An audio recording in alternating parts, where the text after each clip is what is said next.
سبق نمبر 49، رکوع نمبر 10، آیت نمبر 92 تا 101۔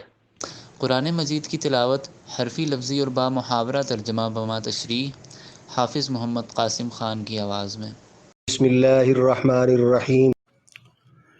لن تنالوا البر حتى تنفقوا مما تحبون وما تنفقوا من شيء فإن الله به عليم۔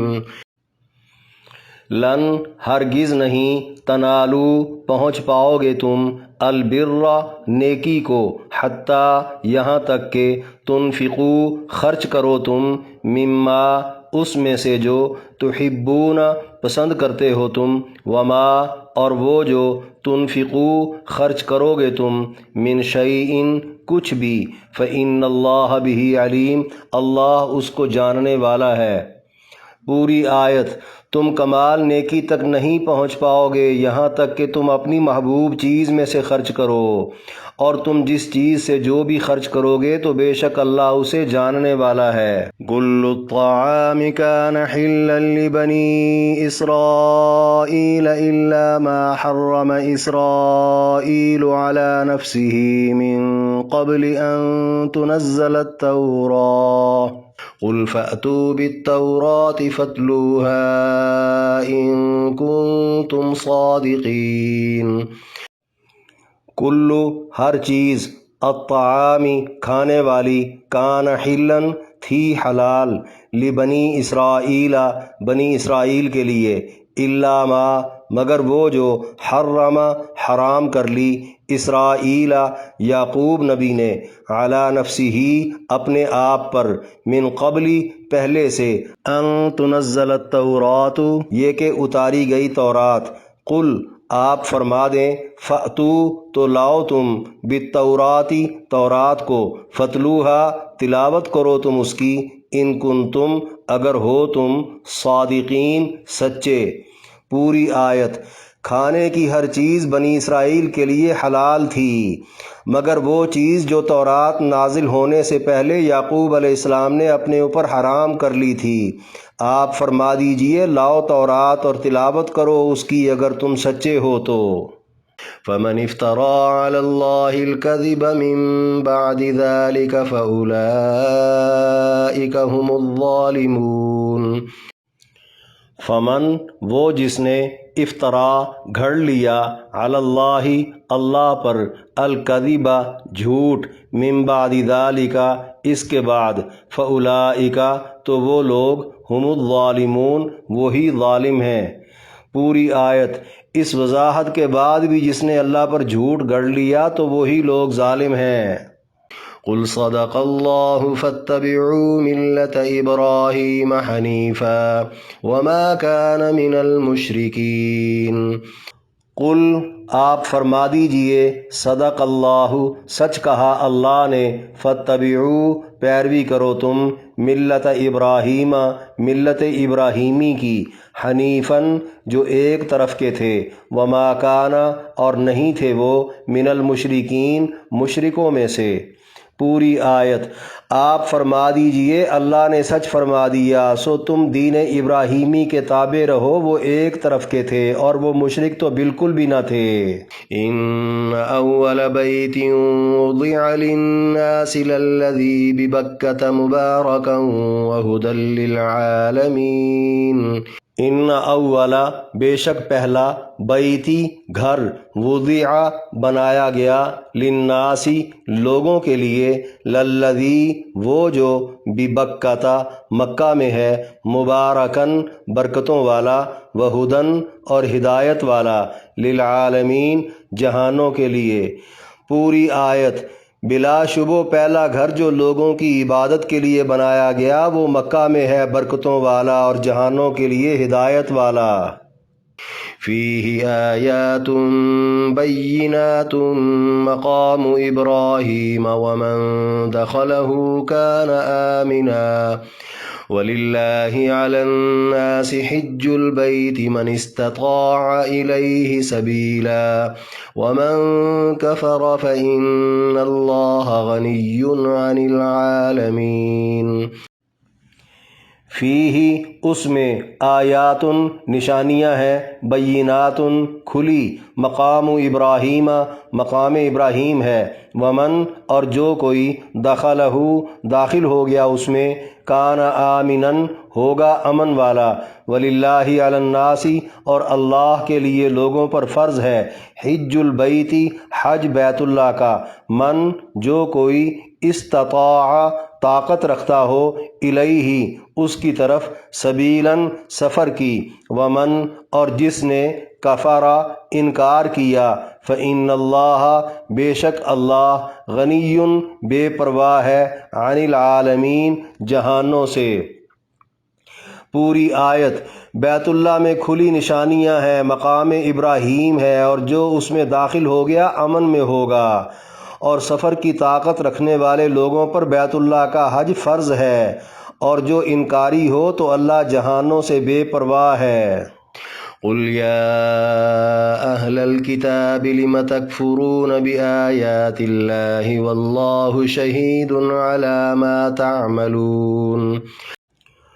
قل آپ فرما دیں، یا اہل الکتابی اے کتاب والو، لم تکفرون کیوں انکار کرتے ہو تم، بآیات اللہ اللہ کی آیتوں کا، واللہ شہید حالانکہ اللہ گواہ ہے، علی ما اوپر اس کے جو، تعملون تم کر رہے ہو۔ پوری آیت آپ فرما دیجئے اے کتاب والو، تم اللہ کی آیتوں کا انکار کیوں کرتے ہو، حالانکہ تم جو بھی کر رہے ہو اللہ اس پر گواہ ہے۔ قل یا اہل الکتاب لم تصدون عن سبیل اللہ من آمن تبغونها عوجا وانتم شہداء وما اللہ بغافل عما تعملون۔ قل آپ فرما دیجئے، یا اہل الکتابی اے کتاب والو، لم تصدون کیوں روکتے ہو تم، عن سبیل اللہ اللہ کی راہ سے، من اس کو جو، آمنا ایمان لا چکا، تبغونہا تلاش کرتے ہو تم اس کی، عوجاً کجی کو، وانتم حالانکہ ہو تم، شہداء گواہ، وما اللہ اور نہیں ہے اللہ، بغافل بے خبر، عما اس سے جو، تعملون تم کر رہے ہو۔ پوری آیت آپ فرما دیجئے اے کتاب والو، تم کجیاں نکالتے ہوئے اس کو اللہ کی راہ سے کیوں روکتے ہو جو ایمان لا چکا، حالانکہ تم خود گواہ ہو اور اللہ اس سے بے خبر نہیں جو تم کر رہے ہو۔ یا ایہا الذین آمنوا ان تطیعوا فریقا من الذین اوتوا الکتاب یردوکم بعد ایمانکم کافرین۔ یا ایہا الذین آمنوا اے لوگو جو ایمان لائے ہو، ان تطیعوا اگر تم کہا مانو گے، فریقاً ایک فریق کا، من الذین ان لوگوں میں سے جو، اوت الکتاب دیے گئے کتاب، یردوکم لوٹا دیں گے وہ تمہیں، بعد ایمانکم تمہارے ایمان کے بعد، کافرین کافروں میں۔ پوری آیت اے ایمان والو، اگر تم اہل کتاب میں سے ایک فریق کا کہا مانو گے تو وہ تمہیں تمہارے ایمان کے بعد دوبارہ کافر بنا چھوڑیں گے۔ وَكَيْفَ تَكْفُرُونَ وَأَنْتُمْ تُتْلَى عَلَيْكُمْ آيَاتُ اللَّهِ وَفِيكُمْ رَسُولُهُ وَمَنْ يَعْتَصِمْ بِاللَّهِ فَقَدْ هُدِيَ إِلَى صِرَاطٍ مُسْتَقِيمٍ۔ وَكَيْفَ اور کیسے، تکفرون کفر کرتے تم، وَأَنْتُمْ حالانکہ تم، تتلا پڑھی جاتی ہیں، علیکم تم پر، آیات اللہ اللہ کی آیتیں، وفیکم اور تم میں، رسولہ اس کا رسول ہے، ومن اور جو، یعتصم چمٹ گیا، باللہ اللہ کے ساتھ، فقد ہدیہ لازماً ہدایت ہے، الی صراط مستقیم سیدھی راہ کی طرف۔ پوری آیت اور تم کیسے کفر کرتے حالانکہ اللہ کی آیتیں تم پر پڑھی جاتی ہیں اور اللہ کے نبی خود تم میں موجود ہیں، اور جو کوئی اللہ کے ساتھ چمٹ گیا بالتحقیق وہ سیدھی راہ کی طرف گامزن ہے۔ اس رکوع میں 8 آیات کی تشریح۔ آیت نمبر 92 لن تنالوا البر سے فإن اللہ بہ علیم تک فرمایا تم کمال نیکی تک نہیں پہنچ پاؤ گے یہاں تک کہ تم اپنی محبوب چیز میں سے خرچ کرو، اور تم جس چیز سے جو بھی خرچ کرو گے تو بے شک اللہ اسے جاننے والا ہے۔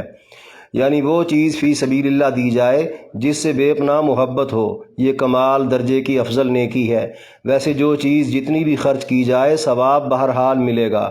احادیث میں مذکور ہے یہ آیت سنتے ہی صحابہ کرام نے اپنے اپنے محبوب مالوں پر نظر ڈالی۔ حضرت طلحہ رضی اللہ عنہ نے اپنا قیمتی اور پسندیدہ باغ نبی علیہ السلام کی خدمت میں پیش کر دیا۔ آپ نے فرمایا بہتر ہے یہ باغ اپنے رشتہ داروں میں تقسیم کر دو۔ اسی طرح عبداللہ بن عمر رضی اللہ عنہ نے اپنی ایک پسندیدہ لونڈی آزاد کر دی۔ حضرت زید نے اپنا قیمتی گھوڑا اللہ کی راہ میں دے دیا۔ الغرض کوئی بھی صحابی پیچھے نہ رہا، جس کو جو چیز پسند تھی اس نے وہ اللہ کی راہ میں دے دی۔ یہاں سے اندازہ ہوتا ہے کس کا محبوب کون ہے، اللہ ہے یا دنیا کی چیزیں۔ آیت نمبر 93 کل الطعام کان حلا سے ان کنتم صادقین تک فرمایا کھانے کی ہر چیز بنی اسرائیل کے لیے حلال تھی مگر وہ چیز جو تورات نازل ہونے سے پہلے یعقوب علیہ السلام نے اپنے اوپر حرام کر لی تھی۔ آپ فرما دیجئے لاؤ تورات اور تلاوت کرو اس کی اگر تم سچے ہو تو۔ یعنی یہودیوں نے خام خواہ اپنے اوپر اونٹ کا گوشت اور دودھ حرام قرار دے رکھا تھا۔ وہ یہ سمجھتے تھے کہ یہ حرمت حضرت ابراہیم اور حضرت نوح علیہ السلام سے چلی آ رہی ہے۔ اس بنا پر وہ مسلمانوں سے طنزاً کہتے کہ تم نبیوں کے دین پر ہونے کا دعویٰ بھی کرتے ہو اور اونٹ کا گوشت اور دودھ بھی استعمال کرتے ہو۔ اس پر یہ آیت کریمہ نازل ہوئی کہ ایسی کوئی بات نہیں، اور اونٹ کے گوشت اور دودھ کی حرمت کا کوئی حکم اللہ کی طرف سے کسی کتاب میں یا کسی نبی پر نازل ہی نہیں ہوا۔ اگر پھر بھی تم نہیں مانتے تو لاؤ دکھاؤ تورات میں کہاں لکھا ہے۔ اس پر یہودی لاجواب ہو گئے۔ یہودیوں کے ذہنوں میں یہ بات بیٹھنے کی اصل وجہ بھی قرآن نے بتا دی۔ در حقیقت یعقوب علیہ السلام نے بوجہ ایک خاص تکلیف کے اونٹ کا گوشت اور دودھ چھوڑ رکھا تھا۔ ان کے دیکھا دیکھی ان کی اولاد نے بھی چھوڑ دیا، اور یہ بات تو تورات نازل ہونے سے بھی بہت پہلے کی ہے۔ مفسرین کے مطابق عرق النساء نامی ایک بیماری میں آپ مبتلا ہو گئے تھے۔ ایک روایت کے مطابق آپ نے نظر مان لی کہ اگر اللہ نے شفا دے دی تو وہ کھانے پینے میں اپنی محبوب خوراک چھوڑ دیں گے۔ دوسری روایت کے مطابق طبیبوں کے کہنے پر بغرض علاج اونٹ کا گوشت اور دودھ چھوڑنا پڑا جو آپ کو بہت محبوب تھا۔ اگر چھوڑنے کی وجہ پرہیز تھی تو پھر تو کوئی مسئلہ ہی نہیں، اور اگر وجہ نظر تھی تو پہلی شریعتوں میں حلال چیز اپنی ذات کے لیے ممنوع کر لینے کی نظر ماننی جائز تھی، جبکہ شریعت محمدی میں جائز نہیں۔ جیسے بی بی مریم کی والدہ نے نظر مان لی تھی کہ اللہ نے اولاد دی تو اسے تارک الدنیا بنائیں گی جو شادی بھی نہ کرے، مگر شریعت محمدیہ میں ترک دنیا اور شادی نہ کرنا مکروہ عمل ہے جس کی نظر نہیں مانی جا سکتی۔ اس کے علاوہ بعض چیزیں خصوصی طور پر بنی اسرائیل کے لیے ان کی سرکشیوں کے سبب حرام کر دی گئی تھیں، جن کا ذکر 8ویں پارے میں ہے۔ البتہ اونٹ کے گوشت اور دودھ کی حرمت کا بیان کسی آسمانی کتاب میں ہے ہی نہیں۔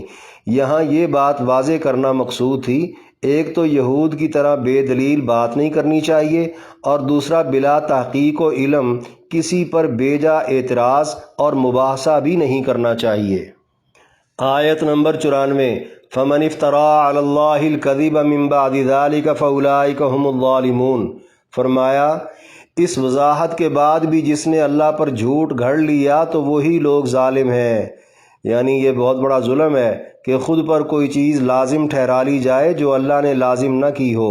اس میں وہ بے دلیل بے بنیاد رسمیں اور بدعتیں بھی شامل ہیں جن پر عمل کے لیے لوگوں کو مجبور کیا جائے، نہ کرنے والوں کو متعون کیا جائے۔ نیز مباح اور مستحب درجے کے وہ اعمال بھی اس میں شامل ہیں جن کو لوگ فرض یا واجب درجے پر لے جائیں، اور عمل نہ کر سکنے والوں پر طرح طرح کے فتوے لگا دیے جائیں۔ نبی علیہ السلام خود بھی کسی حکم کو اس کے درجے سے بڑھانے کو پسند نہیں فرماتے تھے۔ جیسے رمضان المبارک کی راتوں کی نماز، نبی علیہ السلام نے 3 راتیں جماعت کرانے کے بعد فرمایا اب اپنی الگ الگ پڑھو، اندیشہ ہے کہیں یہ نماز فرض نہ کر دی جائے۔ اور مشہور حدیث میں 3 صحابیوں کا یہ ارادہ کرنا کہ ہم کوئی دن بغیر روزے کے نہیں گزاریں گے، ہم نکاح نہیں کریں گے، ہم رات کو نیند نہیں کریں گے بلکہ شب بیدار رہیں گے۔ آپ علیہ السلام نے انہیں ایسا کرنے سے منع کرتے ہوئے فرمایا، میرے طریقے سے تجاوز نہ کرو۔ آیت نمبر 95، قل صدق اللہ فاتبعوا ملت ابراہیم حنیفا وما کان من المشرکین۔ فرمایا آپ فرما دیجئے اللہ نے سچ فرما دیا، سو تم دین ابراہیمی کے تابع رہو، وہ ایک طرف کے تھے اور مشرک تو بالکل بھی نہ تھے۔ یعنی اللہ کا دین سچا ہے۔ ابراہیم علیہ السلام کا دین بھی وہی تھا جو نبی علیہ السلام کو دیا گیا۔ اے مسلمانوں، یہود و نصارہ تو جھوٹے ہیں، ان کو چھوڑو، بس تم ابراہیم علیہ السلام کی نسبت کو تھام لو۔ وہ صرف اللہ کے ہو کر رہ گئے تھے اور شرک کے تو بالکل بھی قائل نہ تھے۔ آیت نمبر 96، ان اول بیت وضع للناس للذی ببکۃ مبارکا وہدی للعالمین۔ فرمایا بلا شبہ پہلا گھر جو لوگوں کی عبادت کے لیے بنایا گیا وہ مکہ میں ہے، برکتوں والا اور جہانوں کے لیے ہدایت والا۔ یعنی بیت اللہ ہی کرۂ ارض پر سب سے پہلا عبادت خانہ ہے۔ بحوالہ امام نسائی بسند صحیح بروایت حضرت عبداللہ بن عمر رضی اللہ عنہ، اللہ تعالیٰ نے زمین بنانے سے 2000 سال قبل بیت اللہ کی جگہ تخلیق فرمائی اور فرشتوں کو حکم دیا کہ وہ ایک گھر بنائیں اور اس کا طواف کریں۔ بحوالہ ابن کثیر امام بیہقی کی کتاب الدلائل النبوہ میں بروایت حضرت عبداللہ بن عمر بن عاص رضی اللہ عنہ، نبی علیہ السلام نے فرمایا حضرت آدم اور حوا علیہ السلام کو حضرت جبرائیل کے ذریعے اللہ نے حکم دیا کہ وہ مکہ میں اللہ کا گھر بنائیں اور پھر اس کا طواف کریں۔ ممکن ہے فرشتوں کی تعمیر کے بعد حضرت آدم سے تعمیر کروانا عظمت شان کے لیے ہو۔ پھر تیسری تعمیر طوفان نوح کے بعد جب بیت اللہ کی بنیادیں زمین میں دب چکی تھیں تو فرشتوں سے نشاندہی کروا کر انہی بنیادوں پر حضرت ابراہیم و اسماعیل علیہ السلام سے کروائی گئی، جنہوں نے تعمیر کعبہ کے وقت مکہ میں آخری نبی کے مبعوث ہونے کی دعائیں مانگیں۔ حضرت علی بن ابی طالب رضی اللہ عنہ سے منقول ہے، عبادت کے لیے بیت اللہ سے پہلے زمین پر کوئی گھر موجود نہ تھا۔ مبارکن و ہدن سے مراد ظاہری، باطنی، جسمانی، روحانی اور دنیاوی اخروی برکات و ہدایت کا عالمگیر مرکز جو مسلمانوں کا قبلہ بنایا گیا۔ یہودیوں کا یہ بھی ایک اعتراض تھا، بیت المقدس جو بنی اسرائیل کے تمام نبیوں کا قبلہ اور ان کی ہجرت گاہ رہا ہے، مسلمانوں نے اس بابرکت اور متفقہ قبلہ کو چھوڑ کر بیت اللہ کو قبلہ کیوں بنایا؟ اس کے جواب میں اس آیت کریمہ کا نزول ہوا۔ اعلیٰ نبی کے لیے قبلہ بھی اعلیٰ مقرر کیا گیا۔ نبی علیہ السلام کا مشہور فرمان ہے، بیت المقدس میں ایک نماز کا ثواب 25,000 کے برابر، مسجد نبوی میں 50,000 کے برابر اور مسجد حرام یعنی بیت اللہ میں ایک نماز کا ثواب 1,00,000 کے برابر ہے۔ آیت نمبر 97، فیہ آیات بینات سے فإن اللہ غنی عن العالمین تک۔ فرمایا بیت اللہ میں کھلی نشانیاں ہیں، مقام ابراہیم ہے اور جو اس میں داخل ہو گیا امن میں ہوگا۔ یعنی بیت اللہ کی عظمت کو ظاہر کرتی وہاں متعدد نشانیاں ہیں۔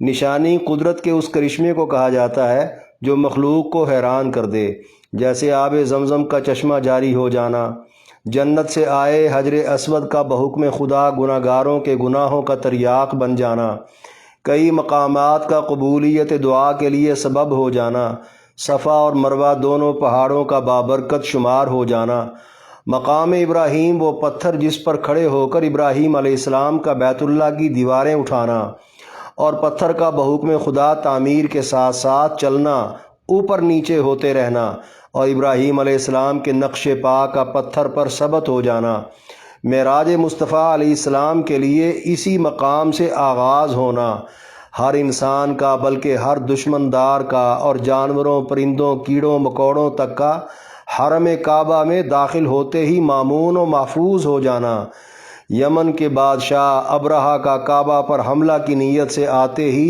ابابیلوں سے ہاتھیوں سمیت تباہ و برباد ہو جانا، اس گھر کا زمانہ قدیم سے قابل احترام اور مرکز ہدایت مقرر ہو جانا، اور خلق خدا کے وہاں بار بار جانے کے باوجود بالکل بھی نہ اکتانا، وہاں ایک نماز پڑھنے کا ثواب 1,00,000 کے برابر مل جانا۔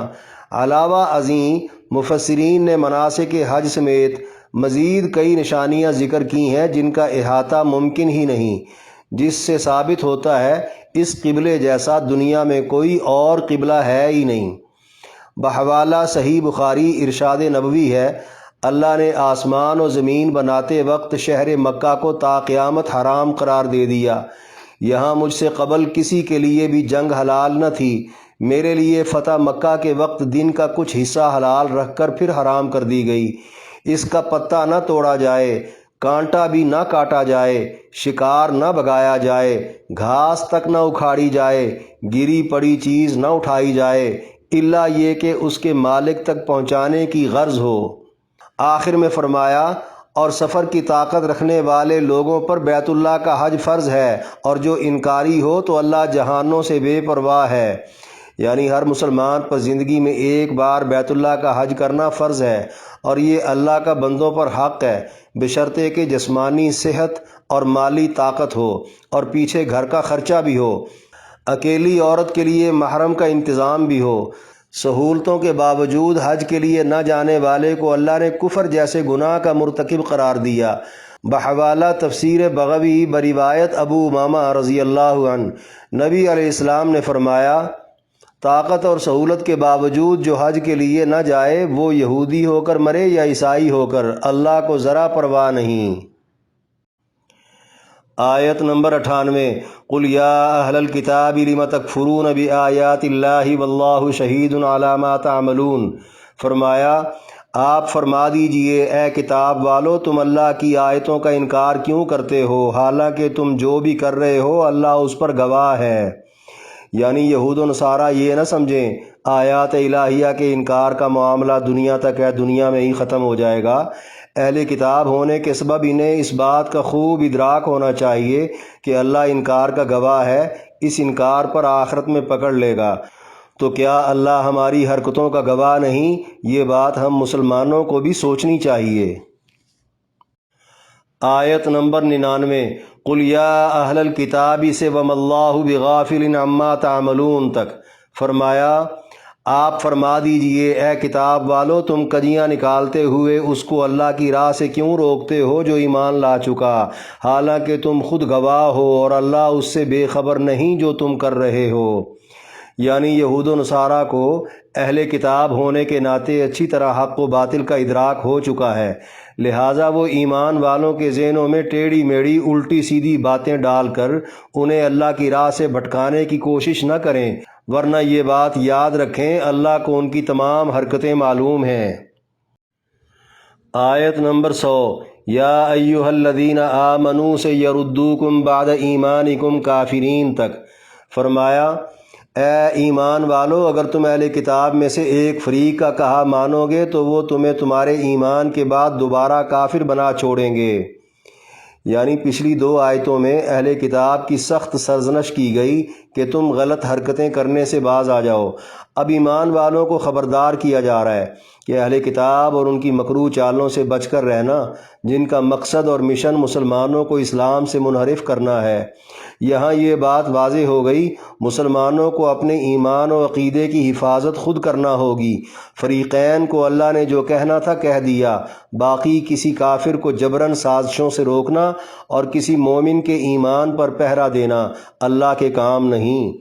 غور طلب بات یہ ہے، اگر صحابہ کرام جیسے مضبوط ایمان اور عقیدے کے لوگ خطرے سے دوچار ہو سکتے ہیں تو آج کا مسلمان کافروں کا شکار کیوں نہیں ہو سکتا؟